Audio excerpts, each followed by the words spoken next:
Hello, welcome back. Since you were last here, we have gone on our first and only winning run of the season, but it's put us in maybe with an outside chance of still making the playoffs. And today is going to go a big way to deciding whether we can do that or not. We are away against 6th place Eastleigh and then at home against 10th place Crawley. Oh yeah, and we've also been given a new, potentially 5-year contract. Let's have a look and see what happens today.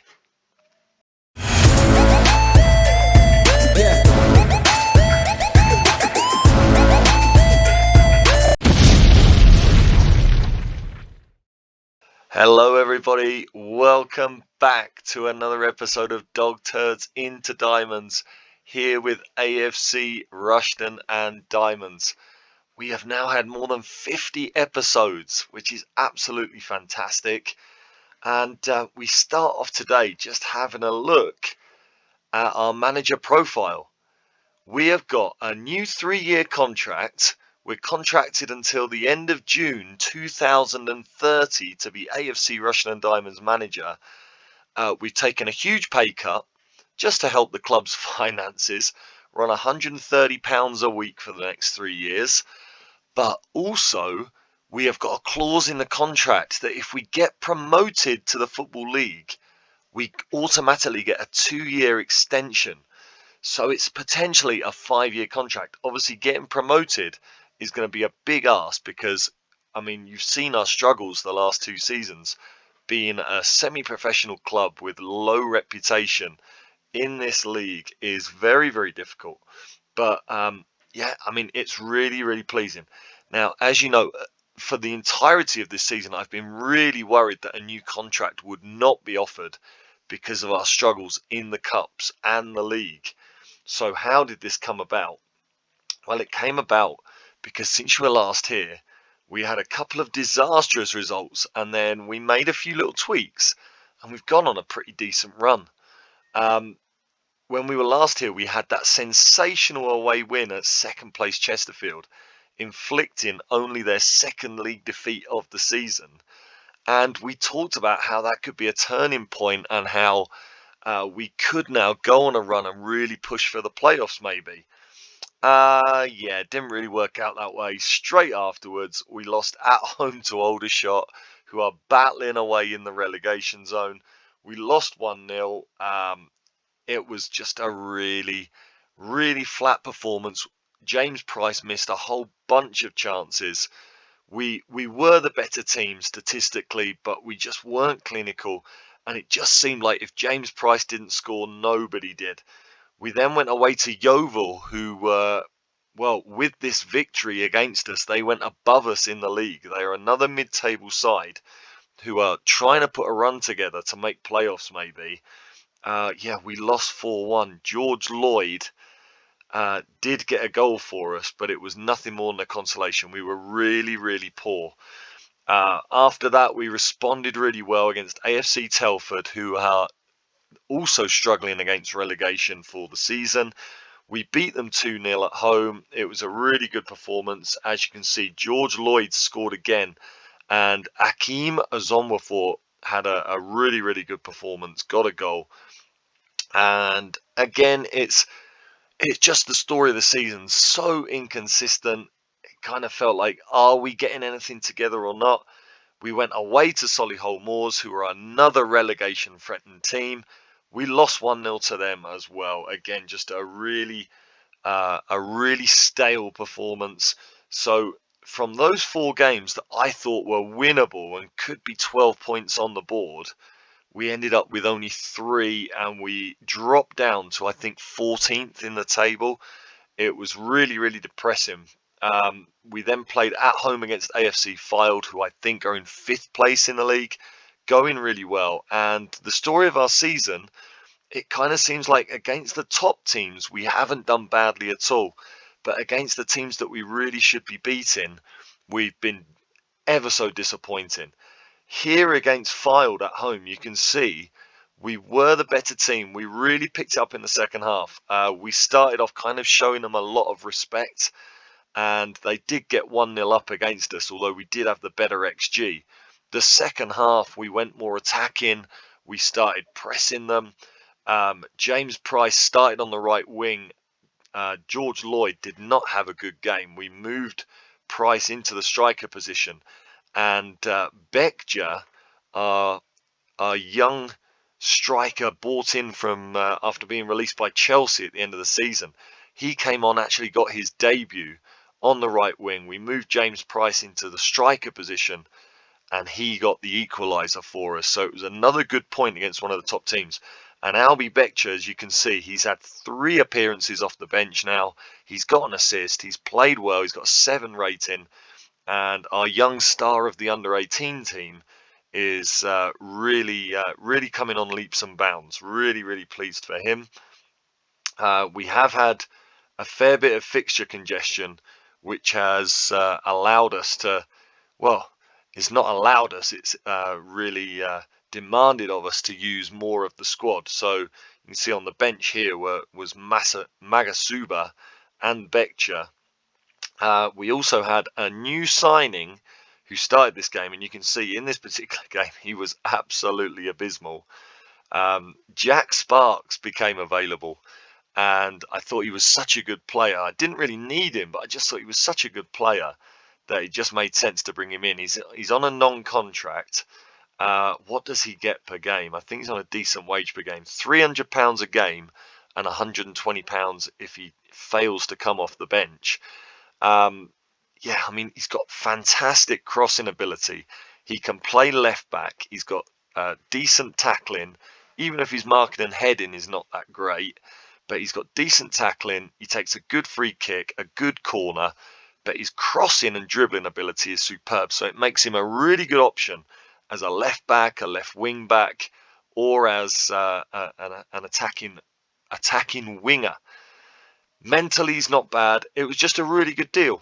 I thought it's not breaking the budget.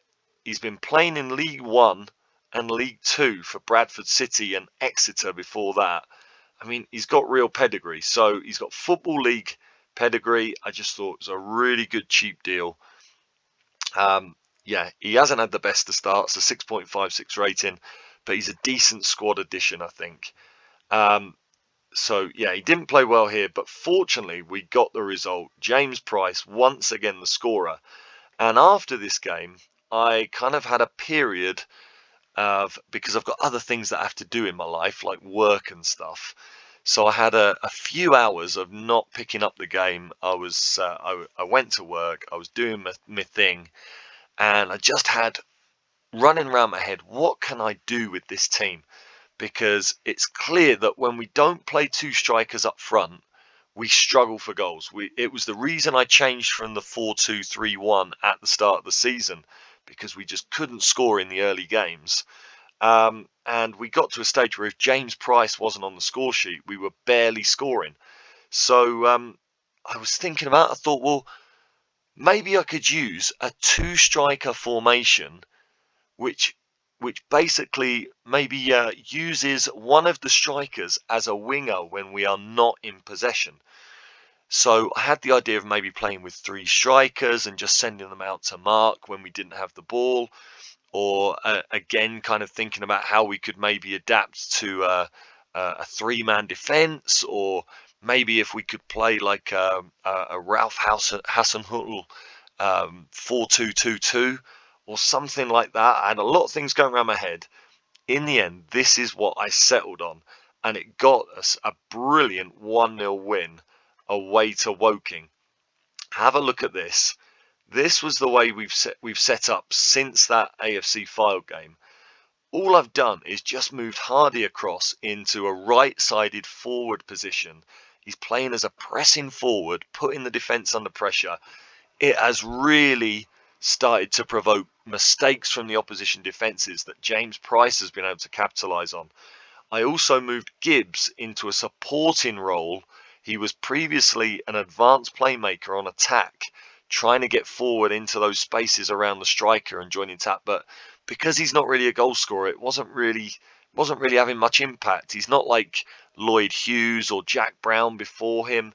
that have played that position and have weighed in with a lot of goals. He's much more a creator, more an Iniesta character. So yeah, we've got these two strikers on, and Joe Hardy, when we don't have the ball, he has dropped in to mark their left back when we have to defend. So it's really a 4-2-3-1 without the ball, but this sort of strange 4-2-2-2 when we do have the ball. It's a little bit messed up maybe, but it's been working really well. Buttroyd has really started to perform as the left back. Wilson has been phenomenal at centre back since he came in. Isaac Smith has started to find a little bit of form as a central defender again, and James Price got the winning goal here. It's just worked out really, really nicely. So Woking, who beat us at home earlier in the season, it was really nice to get a win against them and a good performance. And with that change, yeah, things just really seem to turn around. Sam Blair has been, as you're going to see in the next few games, Sam Blair has been phenomenal in goal since we made this change. We played at home against Newport County, who were, I think, in the playoff places when we played this game. I think they were 6th. We got another win. Although when you see the stats, you can see we were probably a little bit lucky. We had 2 shots on target the whole game, and Joe Hardy scored from both of them. Really, really pleasing. We were up against a really good team who, you remember, flew out of the blocks at the start of the season. Were really the team to beat. We had a draw with them away from home earlier in the season when they equalised in the last few minutes of injury time. But here, Joe Hardy just came up trumps. We were up against it the entire game, but we just really battled it out. Buttroyd was great at left back again. Joe Hardy in that forward position, getting both the goals. He made the difference. Gibbs with both assists as well was fantastic. Azonwafor was disappointing on the wing, but the idea of this formation is we've been directing the play down the left, looking to get crosses in from the left, hitting these 2 strikers. So Azonwafor, although he didn't play very well in this game, he did kind of have an influence.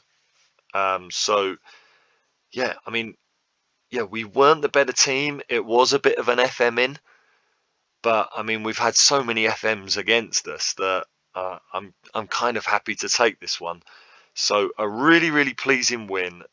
Again, it was back-to-back wins for one of the few occasions in the whole of the season, and against 2 of the top sides. And we then had to go away to Notts County, who are again a team that are in the bottom half of the table but have a sensational team. They were one of the favourites to go up at the start of the season. They had a load of players in the Media Dream 11. They've got a really, really good squad that are paid a lot of money. And here, what a comeback. We're going to watch the goals on this one. We were 2-0 down after 29 minutes. Again, we just went more attacking. We pressed them higher up the field. And it was George Lloyd, who's had kind of a tough spell out of the team since he signed. He just absolutely came up trumps with a dominating performance as we rested a number of players for this one. Have a look at these goals. So they got off to a perfect start early in the game, 10 minutes in. Madeline with the goal. It was then 2. Look at this strike here. Terrible goalkeeping from Sam Blair. We're 2-0 down. James Price got us back into it with a penalty just before half-time. And then in the second half, we took control. George Lloyd, what a hit from the edge of the box. And we then made it 3-2 right at the end. George Lloyd's shot deflected in, technically an own goal. I would have given it to George Lloyd. Sensational performance, particularly as we had Smith and Roberts in midfield with Butcher coming off the bench. He was tired. And we also had a suspension. We had a couple of suspensions for this game. I forget exactly who they were now. But George Ray had to come in at the back. Gibbons had to come in at right back. So it was a little bit of an adjusted team. Thomas Hughes got a start on the left, which has been rare for him this season. Sheaf started in the number 10 position, again with Gibbs being tired. So we changed stuff around, but the boys really turned it on in the second half and got a fantastic result. And this again just felt a little bit different because earlier in the season, if we'd have gone 2-0 down, that was game over. There was no way we were coming back in games like this before. So it was the first time this season that we'd really showed the spirit to get an amazing turnaround, an amazing comeback. So we got that 3-2 win. We then played at home against Billericay, who are 22nd in the league, really struggling. They played very well in this game, actually, but we were just absolutely clinical with our finishing. We were back to something like a full-strength team, although I left Gibbons in on the right. Actually, we weren't back to a full-strength team. I'm sorry. I actually rested a bunch of players for this game with the idea that we've got 2 massive games coming up. So, yeah, the fact that it was Billericay, I actually did take the opportunity to make a few changes. So Gibbons stayed at right back. Sparks came in at left back. And we had Gabadebo and McAvoy as the central defensive partnership. Smith continued in midfield with Butcher partnering him. Gibbs came back in at number 10. Price and Hughes continued. Hughes was magnificent here. And I left George Lloyd in.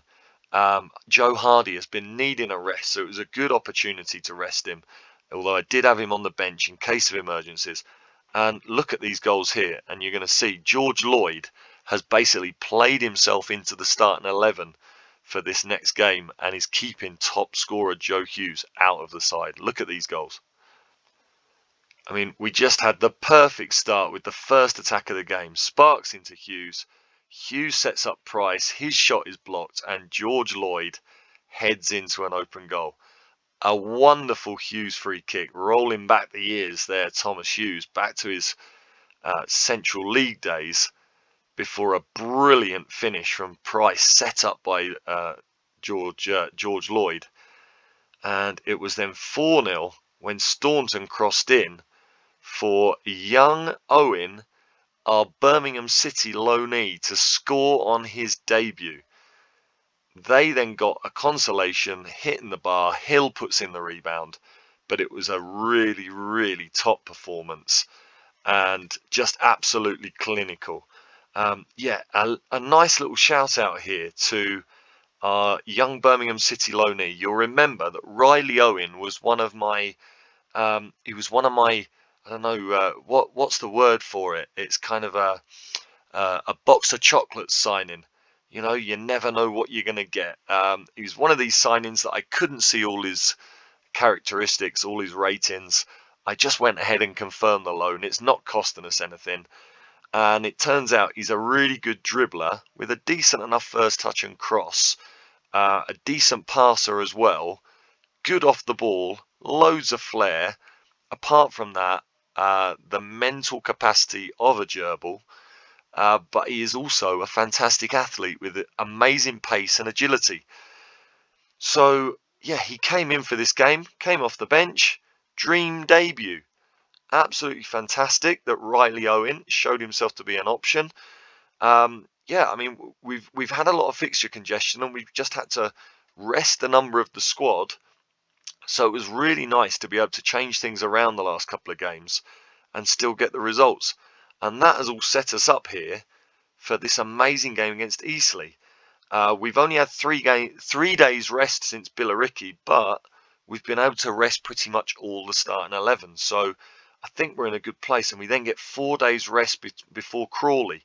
So hopefully, if we can get a good couple of results, just looking at the table here, we're in 11th place, which I think might be the highest we've been all season since about week 2 or 3. We are only 3 points off the playoffs. We're 3 points behind Newport now. Stockport have a game in hand. They've been playing all right. So do Crawley. But if we were to get 6 points from these 2 games, I'm always so optimistic, aren't I? I'm always looking upwards. And then we get a couple of horrible results. If we can get 6 points from these games, it really puts us in a strong position where we can really start thinking, what do we play? I think we play 46 games, do we? So we've got 14 games. 14 games, and I mean, all to play for if we can get some decent results here. The other issue that we've got going on right now is the finances. Because of our awful cup runs, we are £321,000 in debt. We are a little bit over the wage budget, about £130 a week. It's not too bad. But yeah, the fact that we didn't get that FA Cup run this season has really, really affected the overall balance. We've got to have a decent cup run next season, or even, I mean, if a miracle could happen and we get promotion this season, that could really help as well. But yeah, we are really struggling financially. We need a big player sale, or we need that FA Cup run next season. So how did I get a new contract out of this situation? Well, as soon as we won these 3 games back to back, I thought, I'm in a good moment. I'm 4 unbeaten. I'm gonna take the opportunity to ask for a contract. And because the board consider that mid-table safety is a big success, they were more than happy to oblige. They offered me the contract. They offered me, I think it was about £230 a week. I took it down to 130. And I asked for 3 years and 2 extra years with promotion. They accepted it all. So that was fantastic. So it gives us that security to keep on building this project. But hopefully we can have a really good finish to the season and maybe have a little bit of a fairy tale playoff run to end things. But first of all, we got to deal with Eastleigh. They are a very good team. So I've gone to fixtures there. I thought it should have sent us straight into the game, but it hasn't. So let's just wait for this to run through. Yeah, I think a good result here, just the confidence just goes through the roof, and we can perhaps start thinking about the possibility of playoffs. It would be absolutely incredible. I mean, look, we've gone really slow again. This is ridiculous. I've got to have a look and see what I'm doing wrong to not take off the regional leagues, the Southern League, the Northern League, the Isthmian League.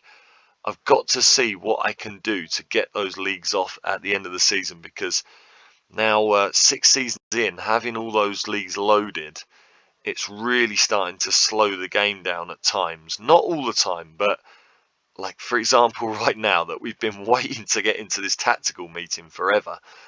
And I mean, it's still not going to let me. So I've got to look at that. I cannot carry on next season with all those leagues still loaded up. I've only got the English league loaded for the moment. If we were to get to maybe League One in the future, then I will start to put in some of the European leagues. But for the moment, because it's just so difficult to get, foreign players to get their work permits, I just haven't bothered putting the extra European leagues in. All right, let's have a look at the team for today. You can see Isaac Smith is suspended, as is Gibbons, but Gibbons was not going to be a starter today anyway. Staunton comes back in after a suspension and a game's rest. McAvoy is going to start at the back with Scott Wilson, and Buttroyd comes back in again after a game's rest, which has been really helpful. Sam Cornish was suspended, so he's also coming back in after a rest. I've got Matt Butcher starting here. I don't know if I want to do that. He's a little bit tired. Roberts played last game and he played very well, so I don't know if maybe I want to start him there. Let me think about that while we go through the rest of the team. Liam Gibbs starting at number 10. Again, he's a little bit tired. I might want to change him out for Max Sheaf a little bit later in the game. But I'm going to stick with George Lloyd up front, who's just been sensational the last 2 games. He deserves that. And James Price, his heart is getting a little bit light green. He's starting to get a little bit tired. But I've got Joe Hardy on the bench if I need to. The rest of them on the bench are captain George Ray, who is now very upset that he's not playing. When does his contract run out? At the end of this season or the end of next? It's the end of next. So I think he might be one leaving in the summer if there's any interest in him, because he's now getting a bit upset. But I mean, the way we played the first half of the season, he can't have any complaints. So Gary Roberts, Max Sheaf, Thomas Hughes, who is also pretty tired. He is on the bench. He's played 2 fantastic games. This new system seems to have brought out the best in him. And Joe Hardy, our top scorer, and one of our highest rated players for the season. So that is how we line up. I am going to make a little adjustment, a little switcheroony, just to accommodate their formation. They're playing a 4-2-3-1. So I am going to bring Cornish back as a more defensive midfielder. And again, hopefully it's not going to take us long to get into the next screen. There we go. So before we do the team talk, let's just make those tactical adjustments. So Cornish is going to just move back here. We're going to have him marking the number 10. And we're going to mark James Waite tight. And McAvoy, I can't remember if I mentioned this the last episode, I've switched round the defenders. So I've got the defender on the left side now covering, and the defender on the right side doing the traditional defending on the front foot. McAvoy up against House, who is one of the best strikers in the league. And with Cornish coming back, Gibbs is also going to move back to mark Ryan Stirk there in the midfield. Apart from that, George Lloyd is going to be marking their left back, and Ozonwafor is going to be marking their right back when we don't have the ball. So we've just got maybe more marking duties than I would make for some of the lower level opposition or other formations. But with this formation and this level of opponent, I think it's really important. Again, just to show you how we're setting up here, our right back is overlapping, but our left back is not. And we are playing down the left just to try and get those crosses in from Ozonwafor, looking for the 2 strikers. And I mean, so far it seems to be working. Let's go with the assistant. And again, I got more construction work outside from the neighbours. So if you can hear that banging, I apologise. It's very, very irritating. The players are well up for the game. I mean, they're just so full of beans at the moment with this 5-game unbeaten run, 4 wins on the bounce. Hopefully they can keep it going today. As we know, we have performed pretty well against a lot of the top teams in the league this season. So hopefully we can keep that going today. I'm on a positive mentality. I have switched to attacking for some of the games, but I'm going to see how it goes as we get the first highlight. And George Lloyd gets his 10th of the season, keeps his fantastic run going. 3 in 3 games for him. Another assist for Gibbs. Liam Gibbs, just a sensational playmaker at this level. If only he could finish, he would just be the complete number 10. If we could get 15 goals a season from him, he would just be incredible. He's got interest from Port Vale in the Football League. We're going to see if he's still here next season. I certainly hope he is, but if a big offer comes in for him, we would probably have to consider it. I think he's got up to £150,000 value. So here we go, another corner. Gibbs puts it in again, headed away, but only as far as Cornish.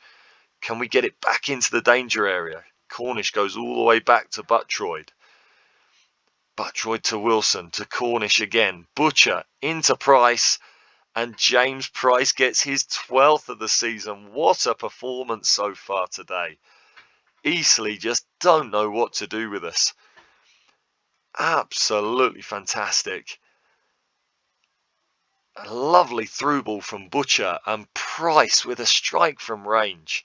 James Price, he's been our standout player this season, without question. There's absolutely no hint of offside there. I don't know why we need to see the offside replay. Absolutely incredible start, and we're off again here, and we just look a different team with this formation change. We just look so much more comfortable, so much more dangerous. As Ozonwafor, I don't know if he hit the bar there or if it was a save. We're just really getting at them, and Butcher has got his first goal of the season. Matt Butcher, 15 shots from long range. It's his first goal of the season. We just haven't seen him getting in these positions all year. But that is what he's capable of when he gets the opportunity. What a strike from Matt Butcher. And that is what we wanted from him when we signed him. I think he's only scored 2 or 3 in his Rushden and Diamonds career. That is absolutely wonderful. And that is going to give me the chance to rest Butcher, Gibbs and maybe Price for the second half as we look to keep things fresh for Crawley. And we're now 4-0 up as Scott Wilson gets his first goal of the season. The Walsall man is out of contract at the end of the season. I really want to make his move permanent. He's been another one of the players that has been part of our turnaround in these last few months. Absolutely superb signing.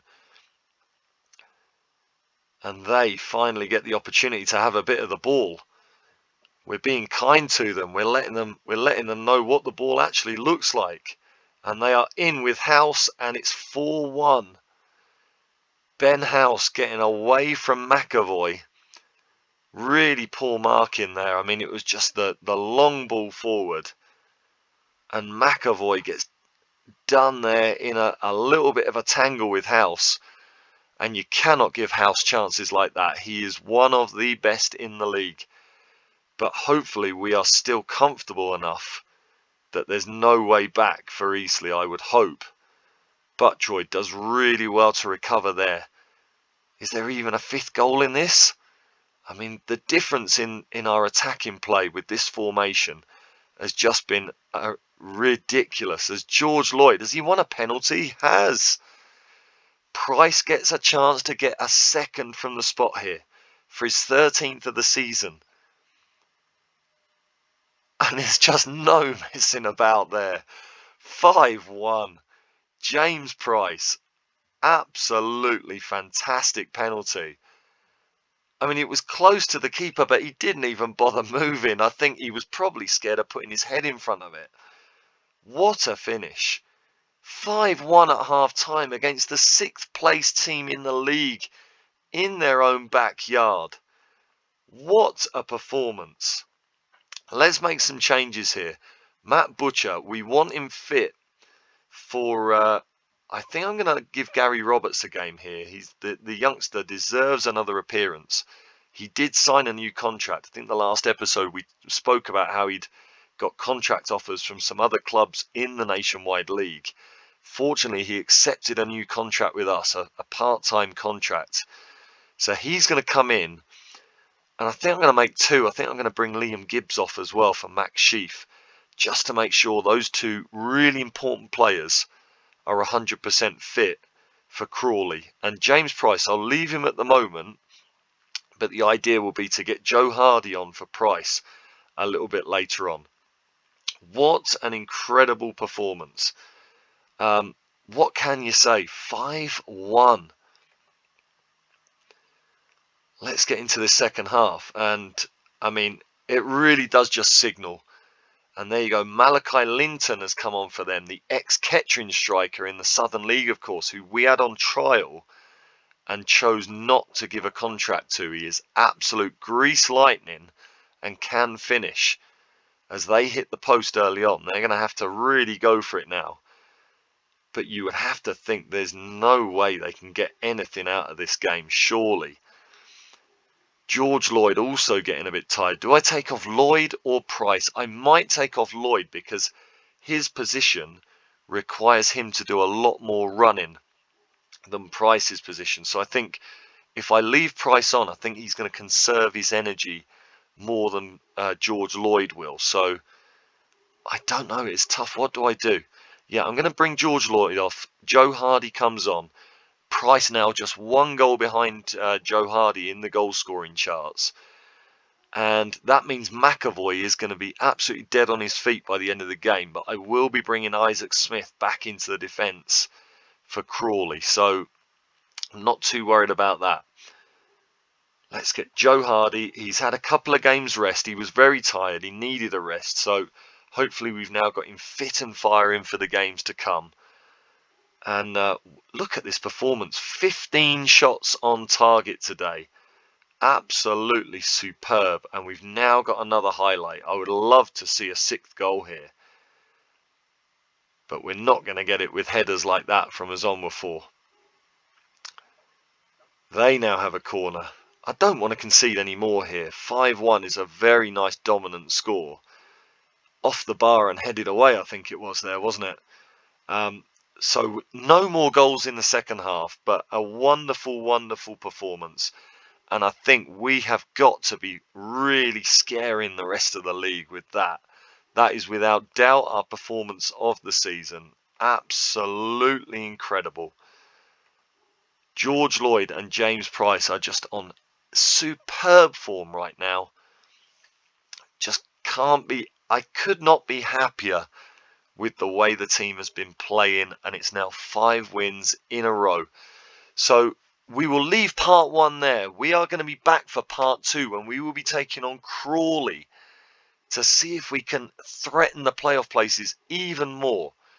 Click on that link to see part 2, to see how we get on. We're still 11th, look, but we are 3 points behind Cheltenham and Newport County, occupying those first 2 playoff spots. And we're only now 4 points off of 4th place.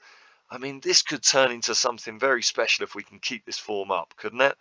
Crawley have also won their last game. Look, 2-0 against Dagenham and Redbridge. They are still 3 points ahead of us, but we can go level with them if we win that game. So click on the link for part 2. If you've enjoyed part 1, which I hope you have, give it a like and subscribe to the channel and share with your friends so they can all see the incredible turnaround we have had this season. Click on the link for part 2 and see you very soon.